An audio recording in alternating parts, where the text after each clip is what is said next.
start the service. If you can take a seat, there's a few chairs here if anyone needs to sit. It's a fairly long service, so we'll do it at the end. Thank you. Thank you.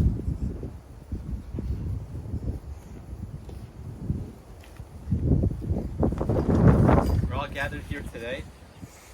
Dear family, dear friends, admirers, fans, fellow Maj players, have a very beautiful soul, a beautiful lady, a very special, dear, kind, and giving person. A person who cared so much for her family and her friends and for the people who shared the world around her.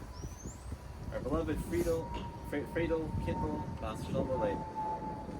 We first say together the 23rd Psalm. We'll say it in Hebrew, we'll say it then in English. Mizmor David, Adonai roi lo eksar, B'nai stesha, Yarbitzeni, Alei Menuchos, Yenachaleni, Nafshi Yeshove, V'yancheni, V'maglei Tzedek, L'man Shemo, Gam ki elech v'geit salmaves, Lo yira ra, ki ata imadi, Shiftecha u'mishantecha, Hima yenachaluni, Tarach lefanai shulchan, Neged Sarai, Yishante v'shem Roshi, Kosi Revaya, Achtov v'chesed, Yirdefuni, Kol yemei chayai, Yishavti b'beis Adonai, V'arech yamin. Psalm of David, God is my shepherd, I shall not lack. In lush meadows he leads me down, beside tranquil waters he leads me. He restores my soul. The Lord leads me on paths of justice for his name's sake. If I walk in the valley overshadowed by death, I will fear no evil, for you are with me. Your rod and your staff, they comfort me. You prepare a table before me in the view of my torments. You anointed my head with oil, my cup overflows. May only goodness and kindness pursue me all the days of my life, and I shall dwell in the house of the Lord for many long days. It's also our tradition to recite the Eshet Chayil, or the Woman of Valor, and it follows the order of the Hebrew alphabet, and it bestows all kinds of praises on the special lady, the Woman of Valor, that we're honoring here today. Eshet Chayil v'yimsa, v'rachach mipnei nechra, batach ba'lev bala, v'shalal le'eksar, gamalsu tov ve'lora, kol yemei chayecha, daishet semru fishtem, v'taz v'chapetz chapecha, haisa kaniyao socher, v'merchak tavi lachma, v'takam ba'od laila, v'titin teref, levesa l'chok nerasecha, zamama sadeh v'tikachechu, v'pri kapecha natukara, hagra b'oz masnecha, v'tamet zoresecha, tama ki tov sachra, v'yichbe b'laila neira, yedecha shilcha v'kishor, v'kapecha tamchu fale, kapa parsa v'yani, v'yedecha shilcha le'evyo, l'siru m'besa mishalek, ki kol besa l'vushanim, marvadi masasala, shish v'argaman l'vusha, Noda b'sharim bala, v'shifta im zikne aretz. Sadim asasa v'timkor, v'chaganasnan knani. Oz v'hadar levusha, v'tizchok le'yom acharon. Picha pascha v'hachma, v'sayras chassid al l'shayna. Sofia halichos besa, v'lecha matzlus lo sochel. Kamu v'anecha v'eshura, bala v'yehala. Rabos banusas ochayo, v'yatalis al kulana. Sheker chein v'hevel hayofi, isha yiras Adonai, hi tisalem. Tenula mi pri yadecha, vihalucha, visharim ma'asecha. An accomplished woman who can find, far beyond pearls is her value. Her husband's heart relies on her, and he shall lack no fortune. She repays his good, but never his harm, all the days of her life. She seeks out wool and linen, and her hands work willingly. She is like a merchant ship, from afar she brings sustenance. She arises while it is nighttime, and gives food to her household, and a ration to her maidens. She envisions a field and buys it. From the fruit of her handiwork, she plants a vineyard. With strength she girds her loins and invigorates her arms. She discerns her enterprise is good. Her lamp is not snuffed out by the night. Her hands she stretches out to the distaff, and her palms support the spindle. She spreads out her palm to the poor, and extends her hands to the destitute. She makes a cloak to sell, and delivers a belt to the peddler. Strength and majesty are her raiment. She joyfully awaits the last day. She opens her mouth with wisdom, and a lesson of kindness is on her tongue. She anticipates the ways of her household and partakes not of the bread of laziness. Her children arise and praise her. Her husband and he lauds her. Many daughters have amassed achievement, but you have surpassed them all. False is grace, and vain is beauty. A God-fearing woman, she should be praised. Give her the fruits of her hands, and let her be praised in the gates by her very own deeds. Today we all have a special mitzvah, an opportunity to eulogize a person that's just very easy to talk about. sometimes the rabbi has to improve the stories a little bit. He has to add on a little spice to something that's not quite there. He has to make things up sometimes. She was nice sometimes, but not always. And sometimes it's hard to get the stories out of the family, but that is not the case here. So our beloved Frieda, everyone wants to talk about her. Everyone wants to share about her. And you will have no less than 6 speakers today. So keep the afternoon, kind of off your calendar. But the long and short of it is that we'll be sharing things about her, but I think the whole story is told by her picture. So, I've seen a lot of pictures on the Berkowitz-Kumin website, but this has to be the most realistic and also the most happy. A lady with a big smile. And you look at her kids and you see the same smile. So anyway, so even though the picture tells the whole story, I'm not getting paid here, to just say nothing. So I have the honor of sharing a few words. So some of these words, of course, are in the obituary, which come from her children who worked on them. But we interlace some of these words with stories and additions that are very special, very personal. You'll hear from me. I hope to just give some of the basics, some of the nice points, and you'll hear from the children, and you'll hear from some of the grandchildren as well. So our beloved Frieda was born in Brooklyn, New York, and she was 8 years old when her family moved to Cleveland, Ohio, where she eventually married at the age of 19 and lived in the suburb of Shaker Heights, and she raised her family there. So Ben and Frieda were married almost 66 years, and the key to their marriage was that Frieda always said, "Don't worry about it."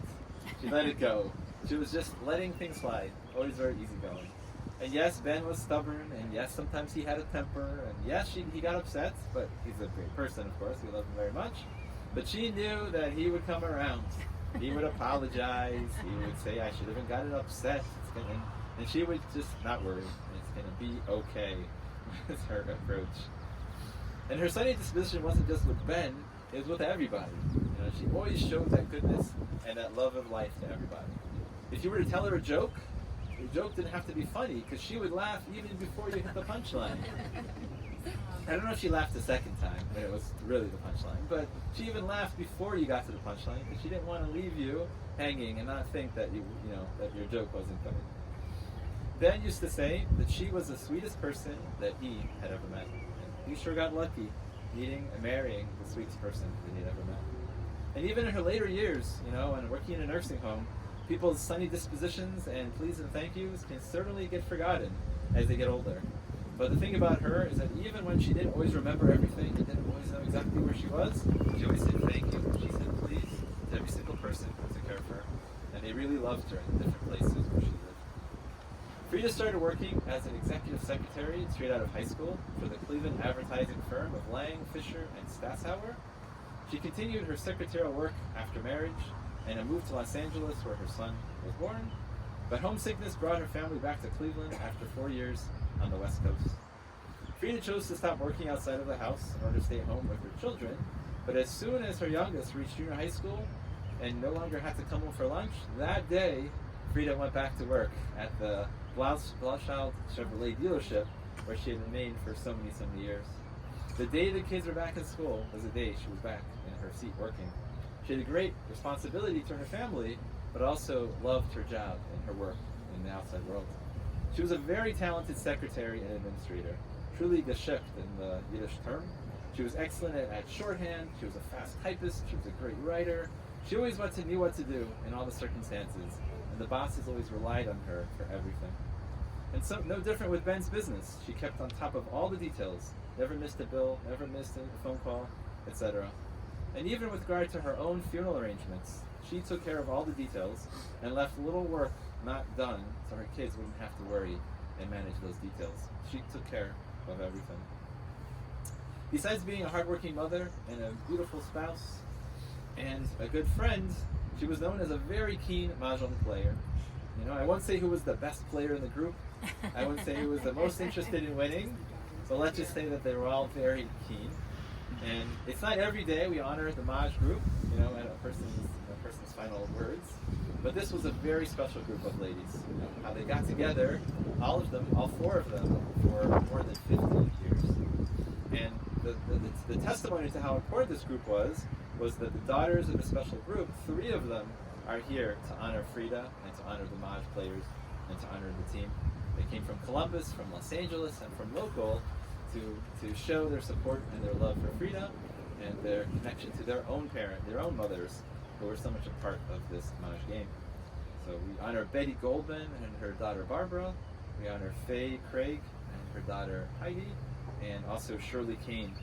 And it just so happens that Betty and Shirley were sisters and lived next door. And all of this started to happen. So a few little things that I want to share about Frieda. I don't want to see too much, because like I said, we have some other really nice speakers coming our way. But I think it's pretty clear that she was a very caring person, very nurturing. She just had it as her natural instinct to take care of you and to make sure that you were okay. She fed you, and she made sure that you had the food you liked. And even if you didn't eat your own food, what would she do? She would take care of it for you. She would make sure that there was nothing left on your plate. And she even used to say that, or people used to say about her, that she must have had a hollow leg, because who knows where she put all of those leftovers. She was very generous with her time. She always took care of volunteering and helping the kids growing up with PTA and school functions. And she even helped with the synagogue. And there was a famous televised Passover Seder. I don't know if people know about this, but it was on TV.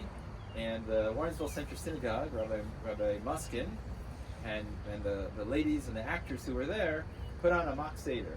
They wanted to play out the different aspects of the Seder. And it featured Rabbi Muskin, but for some reason Rabbi Muskin wasn't available. And guess who played the Rebbitzin? Guess who played the wife of the rabbi? Of course, Frieda. Who else could have pulled off that job? Only a person who loved to dance, was enthusiastic, and would have done anything for a good cause. The funny thing about her was that she was always kind and very caring, but she was a warrior, not a warrior, but she was a W-R-R-I-E-R, a warrior.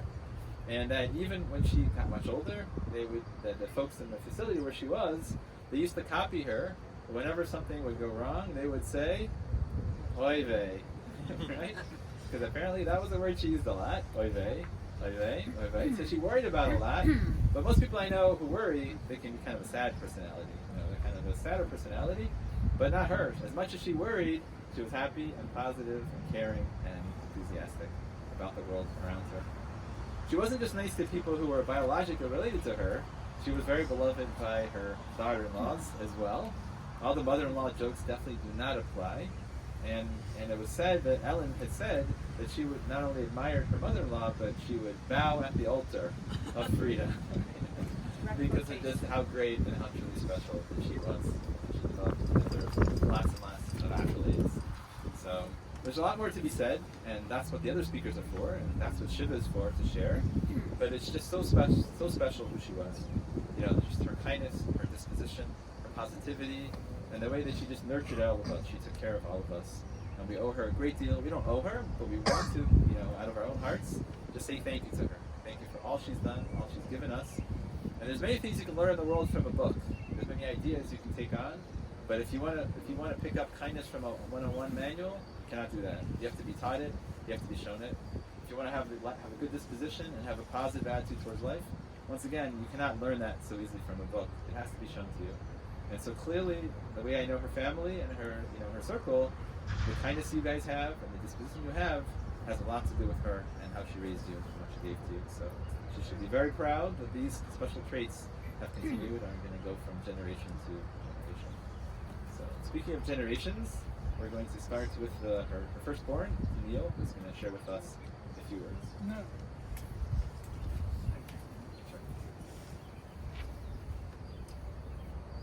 Thank you all for coming. Mom was happiest when she was surrounded by family, and despite the circumstances, she would have been thrilled to see you. When I was growing up on Shelton, Mom always looked forward to Saturdays. Yetta would come over with Lori and Susie and Scott, and we'd all go upstairs to have lunch with Grandma. The kids would eat her chicken soup and the edible parts of the chicken. Yetta and Mom would eat the fricassee made with the unedible parts of the chicken. And Mom's favorite part was the chicken feet. You'd always see her standing in the kitchen eating the chicken feet. When we were done with lunch, Lori and I would go to a movie. Scott and Sherry would run off, and Scott would find something to break. I'm not sure what Sherry and Ellen did, but Mom and Yetta would go and partake in Mom's favorite activity, shopping for parties. They'd go to Mays, they'd go to Heinen's, and wherever. One day she was really, really proud. She came back with 3 cans of baked beans for 89 cents. For some reason, I tore the label off, and underneath it, the old price was 4 cans for 79 cents.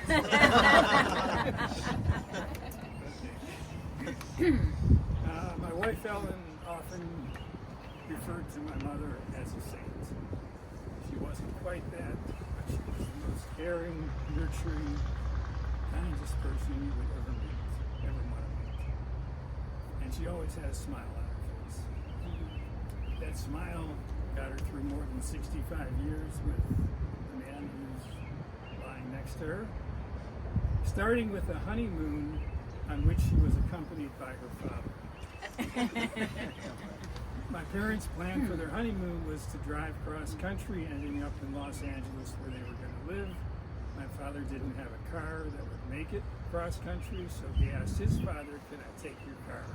And he said, "Yes, but I'm coming with you." So they spent 6 days driving cross country. I'm sure my mother always had a smile on her face.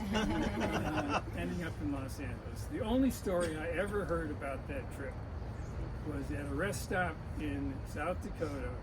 My father comes back to the car with some moose antlers, which he shoved into the car, tearing the roof liner, took those moose antlers with him to Los Angeles. And there's another story about the moose antlers that involves me that my kids can tell you at my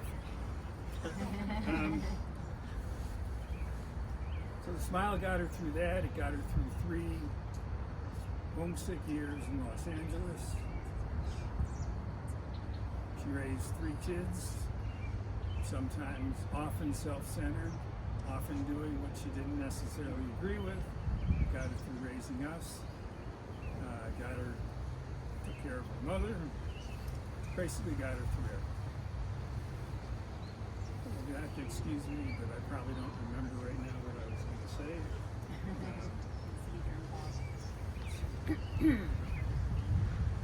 People want to come closer in the tent. Mom,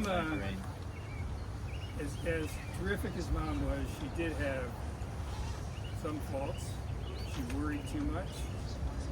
She didn't listen. Even if she did listen, she did not remember. She was not the greatest of cooks, although she was an excellent baker, and she made a pretty good brisket about which Drew will have some words in a little while. She held her emotions in, didn't really let them out. Every once in a while, though, she would get to the point where she'd had enough, such as the time that she put the golf clubs in bed with my father. And after years of complaining about Yetta, finally to her face called her cheap.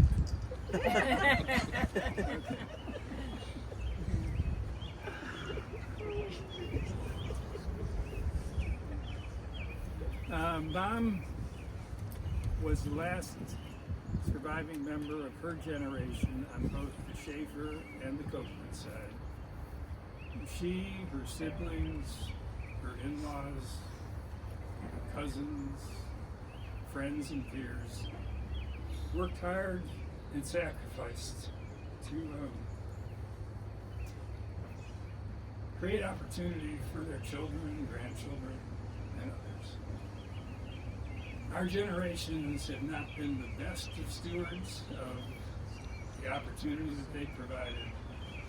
But as we live out the rest of our lives, I hope that we can look to Frieda and use her as an example.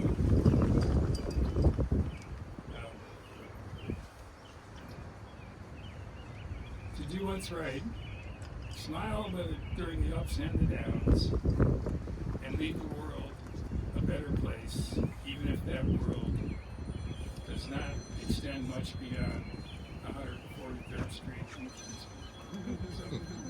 Thank you. we call it fun, Ellen, the middle child, as she calls herself. And I have to follow that, and mine is more personal. So, our mom, my mother, or Mamala, as Sherry and I always called her. It's really common for a parent to say how proud they are of their children, but I'm here to say I am so proud to be able to say that Frieda Kochman was my mom. I hope I get through this. I mean, I couldn't ask for a better mom. My Mamala was my very, very best friend in the whole wide world. I told her everything while I was growing up. And she would sometimes say to me, Ellen, I really don't want to hear that. And I go, Mom, who am I going to tell? I have to tell you. She was the perfect role model. She was kind, sweet as could be, as everybody has said, supportive, and she was simply beautiful inside and outside. She was nurturing and had amazing insight. And when I was in medical school, I was trying to decide what field I was going to go into. My mom called me and said, Ellen, what are you applying for? What residencies? And I really liked psychiatry. I really liked internal medicine.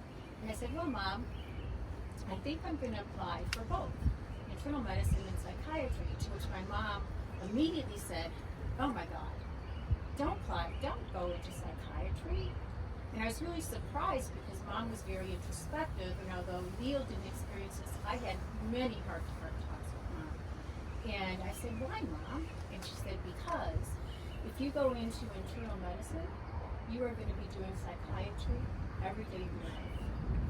So I went into internal medicine, and I sort of subspecialized in mental health care, and I traveled, was a national speaker traveling around educating primary care physicians on mental health. So boy, she couldn't have been farther from the truth, and I would often start my talks by saying that, okay, how many here do psychiatry in their office? And of course, all primary care physicians, and everybody's saying go up. So I don't know how she knew it, but she sure did. And she was so spot on. And everybody has said this. Dad once said to me, you will not find a sweeter person on this earth than your mother. And he was so right. I never heard, and actually I asked Sherry several occasions, did you ever hear Mom say anything negative about anybody? We have no recollection of that. No recollection at all.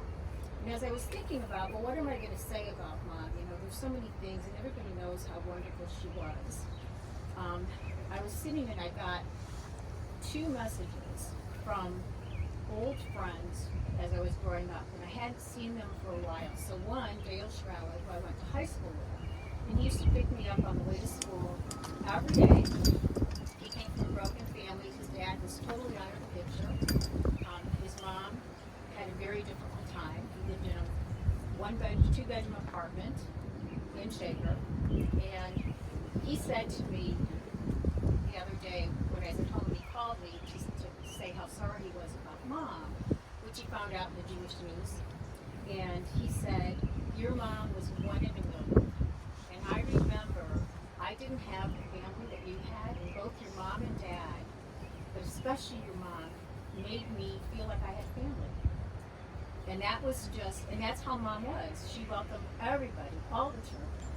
And my other girlfriend, Barbara Stein, who was my very best girlfriend from elementary school, junior high school, haven't seen her for years, sent me an email that was to the 3 of us, and I'm going to read it, so humor me. Dearest Ellen, Sherry, and Neil, I am writing in remembrance of your mother, an exceptional, generous, and caring person whose presence actually made this world a better place. She brought light into my room with her smile, and she showed me such kindness as a small girl, always welcoming and willing to sit and talk with me.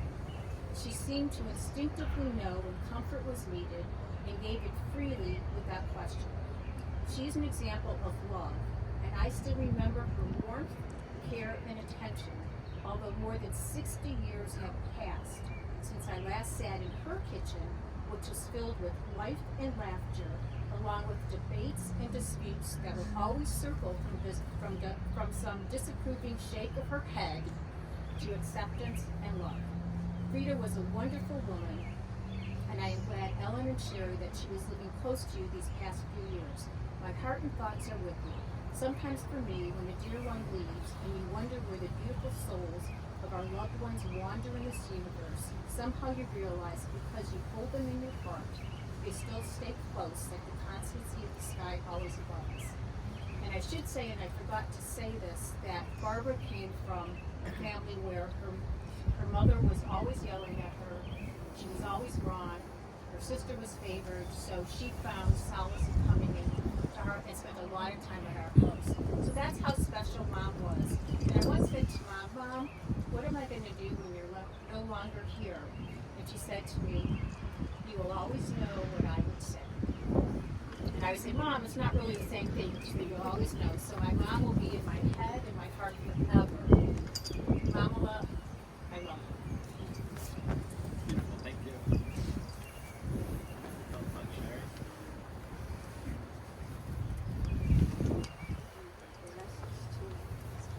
Hold on, I'm getting the glasses.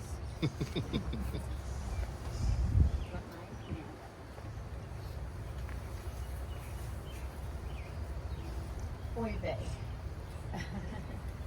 So many non-Jewish staff in memory care and nursing home facilities who have no idea what oy vey means now use that phrase because of Mom. Mamala. And I was her Sherila up until the very end. There was a time I always called her Frieda, maybe Friedala. And there was a practical reason for that. I was not trying to be trendy or hip or cool. It was simply because by calling her by her name, rather than saying Mom, she would acknowledge me. I could say Mom, Mom, Mom, endlessly, and we'd be met by silence. As soon as I said Frieda, she would say, huh? And it worked like a charm every time. Relationships are all unique, right? My relationship with each of you right now is so different from my relationship with everyone else in this world. And no one knows or understands a relationship unless you are in it.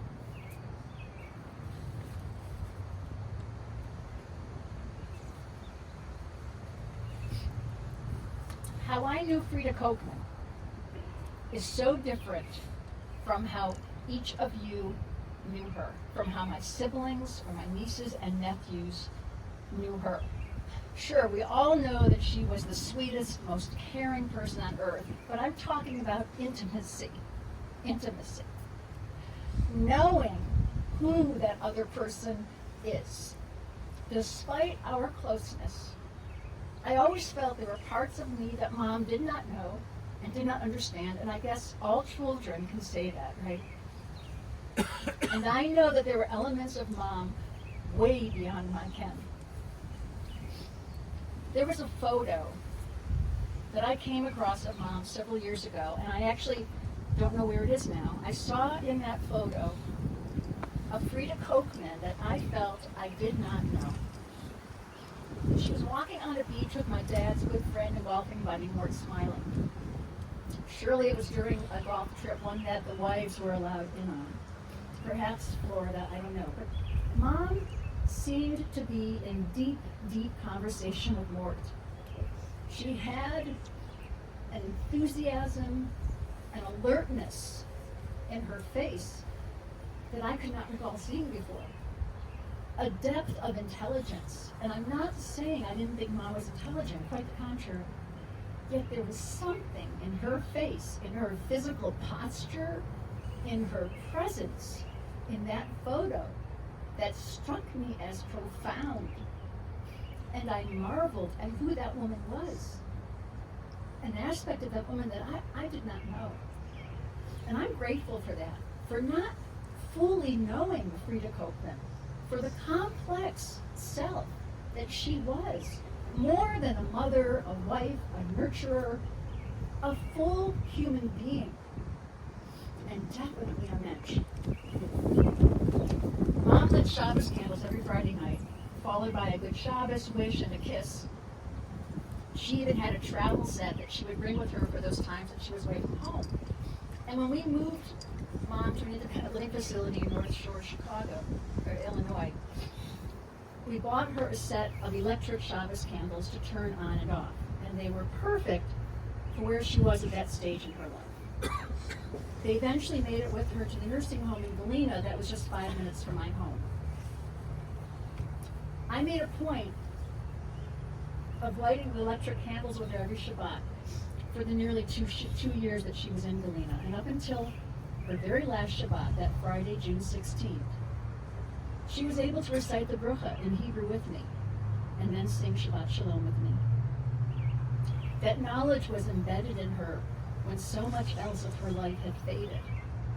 And I want to share one story. A moment that we had at the nursing home not too long ago. This is among many moments of smiles and laughter. I told her I was stepping out of her room for just a minute to do something, which she understood and said was fine. And when I returned, I walked into the room with a big smile, arms wide open, and I exclaimed, "I'm here!" And without missing a beat, Mom gave me her big, broad smile and exclaimed, "So am I!"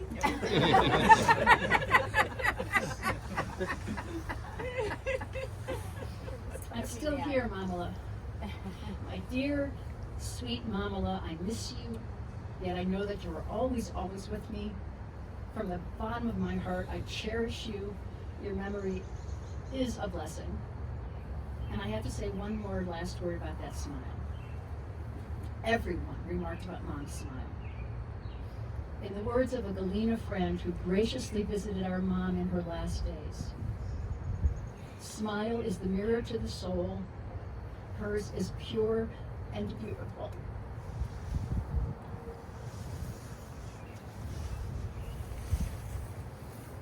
Thank you so much, Sherry, for the special words. One thing that Yetta and Frieda used to do is love to go to synagogue together. They used to go to Warrensville Cedar Sinai Synagogue. They really enjoyed the Rabbi Truboff, who's now in Israel, and we also mentioned Rabbi Noah Levitt here, the rabbi of the synagogue, who came here to show support for the family and the connection to those days. The dessert of the speeches, we've heard beautiful words from the children, but sometimes the most sweet are those that come from the next generation, from the grandchildren. So I would call upon the grandchildren to share with us a few words.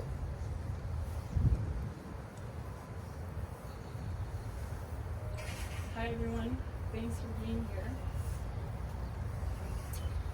I wanted to print it out, but they said that it's 2023, so it's okay to read it on my phone. Thanks again for being here. It's so good to see you. I know at times I'm not the easiest person to get along with. However, I cannot remember a time we were ever angry with each other or didn't get along. You were the most patient, caring, and loving person I've ever known. I remember a time when you got the most beautiful new white carpet in your dining area, and sure enough, I spilled purple grape juice all over that brand new white carpet. I was so scared you'd be mad, I ran away and locked myself in the bathroom to hide. I think that was the closest I ever came to you being upset with me, but you weren't even that mad. We spent a lot of summers together when I was very young, and I witnessed the way you treated everyone with love and respect, whether you knew them very well or they were strangers. That love and respect that I felt from you shaped the love I have for myself and the rest of the world. Thank you for always accepting me for who I am. It is a gift that I pass on as I saw the way you treat everyone with respect, whether you knew them or not. When you smiled, it brightened up everyone's day. I promise to keep that smile alive and pass it on to everyone. Thank you for that smile, and thank you to my family, and thank you, Sherry, for being there for all of us. Thank you. There's some debate about when this was written because there's always debate. I maintain 6th grade. Some of my parents say 5th grade. So about 20 years ago, I wrote an essay about the brisket. And my dad always If you ask almost anyone in our family, they will tell you, no, we don't have a family tradition. But if you were to ask them what they do in the springtime, many will answer, get together for Passover. Passover to the Kochman family is not really a Jewish holiday, but more a yearly family/food fest. Every year, the Kochmans gather from different corners of the U.S. and Cleveland, Ohio, at my grandparents' house. My grandma will, upon her arrival, quickly shovel food down her throats. The next day, when Passover officially starts, we eat strictly kosher for Passover foods and talk. A tradition that has carried on since my dad was young is to speed read an abridged version of the Haggadah amidst talking and laughing. There is, of course, a lot of food. The centerpiece is my grandma's brisket. A brisket that was made 4 generations ago on both sides of the family remains a brisket that brings the non-vegetarians together in joyous eating. During the presence of the great and mighty brisket, the only sound is that of forks clinking the plates and lips smacking. Okay, we talk a lot all the time. But it's not a brisket of great taste or a holiday of unleavened bread that brings us back every year to my grandparents' house. It is a chance to see family we don't spend enough time with.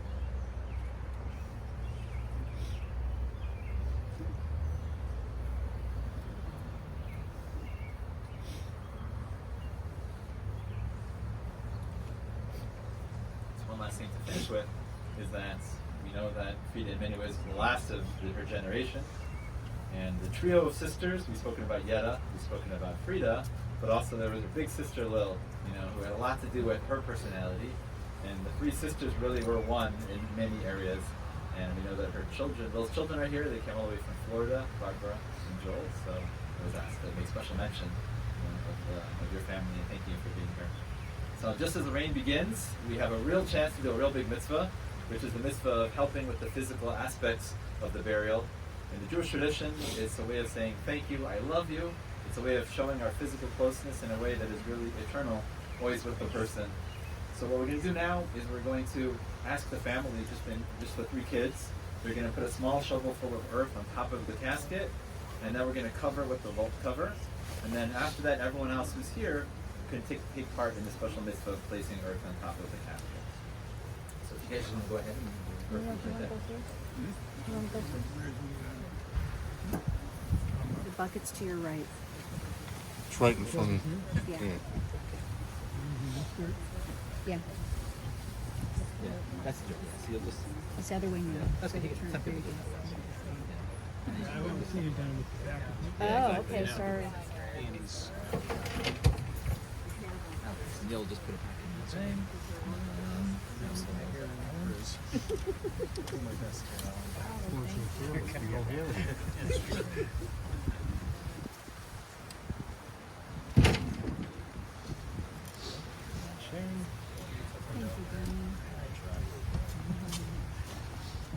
Whoops.